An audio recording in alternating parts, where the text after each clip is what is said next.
आपको इस वक्त जरूरत थी भारत के साथ रिलेशनशिप ठीक करने की, लेकिन वहां पे जुलूस निकल रहे हैं आपके खिलाफ, आपके हाई कमीशन के बाहर खड़े वहां दिल्ली में। डॉक्टर साहब, पाकिस्तान में तो ऐसे लग रहा है जैसे ये अफ़गानिस्तान ही है और पाकिस्तान नहीं है। वहाँ पे सुनने में आया कि जो काउंटर टेररिज्म डिपार्टमेंट का जो पुलिस स्टेशन था, वहाँ पे दहशतगर्द घुस गए। उन्होंने वहाँ पे पुलिस को होस्टेज बना लिया, लोगों को होस्टेज बना लिया, बंदे छुड़ा के ले गए। आपका तिजारती खसारा पिछले साल 17 अरब डॉलर से भी ज्यादा रहा। रिजर्व्स आपके सिर्फ 7 अरब डॉलर पे आज हैं। आपका बजट का खसारा पिछले साल का तारीख का सबसे बड़ा खसारा।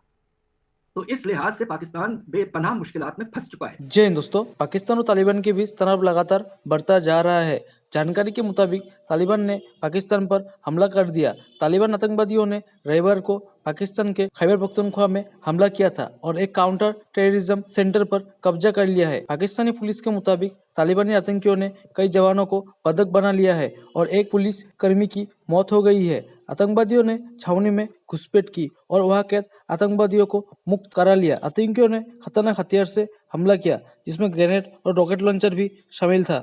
ये इमरान खान साहब लाहौर में बैठ के सियासत कर रहे हैं और कह रहे हैं मैंने असेंबली तोड़ देनी है। दहशतगर्द जो है वो खैबर पख्तूनख्वा में घुस गए हैं। आप नहीं समझते, एक तो जितने भी पाकिस्तान ने काउंटर टेररिज्म गेन्स किए थे थोड़े से रिसेंटली, एक तो वो सारे खत्म हो गए हैं।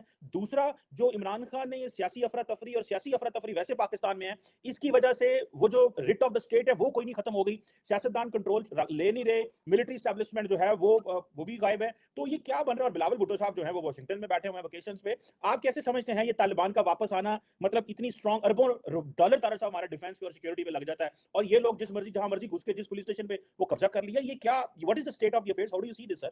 चीमा साहब, मैं समझता हूं कि ये पाकिस्तान के इदारों का, एजेंसियों का एक सबसे बड़ा फ्लेवर, ब्लंडर पे ब्लंडर। और मैं सबसे पहले तो बताना चाहूं कि ऑन ग्राउंड रियलिटी क्या है, इस वक्त इंटरनेशनल मीडिया उसको क्या किस तरह कवर कर रहा है, और उसके बाद मैं बताता हूं कि मुख्तलिफ किस्म की जो स्पेकुलेशन है वो इमरान खान साहब के हवाले से क्या है। एक तो इंटरनेशनल मीडिया यहां तक कह रहा है कि 4 पुलिस वाले जो है वो कत्ल हो चुके हैं, मारे जा चुके हैं। यहां तक उसकी एक जो न्यूज आउटलेट है उसने कहा है। दूसरा, उन्होंने हैंड ग्रेनेड्स के साथ हमला किया है। तीसरा ये कि ये जो ये जिस जगह वो घुसे हैं, 25 लोग इन्होंने इन्वेस्टिगेशन के लिए वहां पकड़े थे। जगह का नाम था काउंटर टेररिज्म सेंटर। अब काउंटर टेररिज्म ही मेरा मकसद, अगर वहां पे ये हालात हो जाएं तो आपकी काउंटर टेररिज्म की तैयारी के बारे में तो दुआ खैर ही हो सकती है। अब और उसके बाद मैं बताना ये चाहूंगा कि 7 उन्होंने आके 7 जो वहां पे सिक्योरिटी पे खड़े थे उनकी बंदूकें छीन ली हैं। सिक्योरिटी वाले बंदूकें खड़े थे लेकर उन्हीं की छीन ली उन्होंने बंदूकें। और फिर उसके बाद ये जो लोग अंदर जिनको इन्वेस्टिगेट भी किया जा रहा था, और जिन लोगों को जिन्होंने अटैक किया है, ये एक अम्ब्रेला एक ऑर्गेनाइजेशन है अंडर तालिबान, और ये वही ऑर्गेनाइजेशन है जिन्होंने आर्मी हेडक्वार्टर पे हमला किया था, और ये वही ऑर्गेनाइजेशन है जिन्होंने मैरियट इस्लामाबाद पे भी अटैक किया था 2007। तो ये कोई छोटा मोटा काम नहीं है, वो बड़े ऑर्गेनाइज्ड हैं। अब मैं ये बताना चाहूंगा कि इस वक्त खान साहब के हवाले से आपने बात की। अब खान साहब का अगर थोड़ा सा ये स्पेकुलेशन है, मेरा एनालिसिस है, इट्स नॉट कंफर्म। मैं मैं सुन रहा हूं मुख्तलिफ लोगों की बातें। तालिबान, खान साहब का नाम तालिबान खान था। खान साहब सिंपथाइजर थे तालिबान के साथ। खान साहब हमेशा सॉफ्ट स्पोकन थे उनके साथ। लोग यहां तक भी स्पेकुलेट करते हैं कि क्योंकि केपीके में इनकी गवर्नमेंट है, they are originally requesting them to put the pressure on the establishment. आप उसकी वजह वो, क्योंकि उसका इसका जो वाज़ेह सबूत यहां से मिलता है, खान साहब ने आज तक किसी चीज को कंडेम नहीं किया तालिबान रिलेटेड। खान साहब ने आज तक तालिबान के खिलाफ कुछ सख्त अल्फाज इस्तेमाल नहीं किए। तो लोग फिर दो चार को जब जमा करते हैं तो उसमें लगता यही है कि द पीटीआई, केपी की government, they are soft with Taliban, TTP. तो टीटीपी के हवाले से अब उसके बाद मैं ये देखना ये चाहूंगा कि ये सिर्फ एक वाकया नहीं है। सूबा सरहद के अंदर वो मुसलसल भत्ता ले रहे हैं, और जो एक और स्पेकुलेशन और एक चीज को तक, ज्यादातर भत्ता और वो लेटर पीटीआई के लोगों को लिखते हैं, किसी और पार्टी को नहीं लिखते।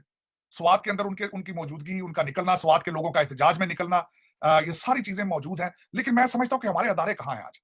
हमारी 6 लाख की the most sophisticated army, the दुनिया में मुसाद के बाद दूसरी स्ट्रॉन्गेस्ट आईएसआई, वो आज किधर है? वो जो अगर बाजवा साहब का स्केड्यूल देखा जाए या सारी चीजें देखी जाए, तो वो तो एक सियासत में इन्वॉल्व थे, सियासी थे। लेकिन हमारे जो नए शाह साहब है, सैयद साहब, वो तो सियासी नहीं है। और दूसरा, 6 लाख की फौज सियासत में आ गई है। कुछ थोड़े से बंदे तो बॉर्डर पे छोड़ देते हैं आप हिफाजत के लिए। वाकई बहुत बड़ा काम है असेंबलियों को चलाना, अदालतों को मैनेज करना, बहुत बड़ा काम है, task is not that easy. लेकिन इनको जवाब किसने देना? पीटीआई वालों ने देना जवाब। इसको मौलाना फजलुर रहमान ने जवाब देना है, इसको घंडापुर में जाके रोकना इन लोगों को।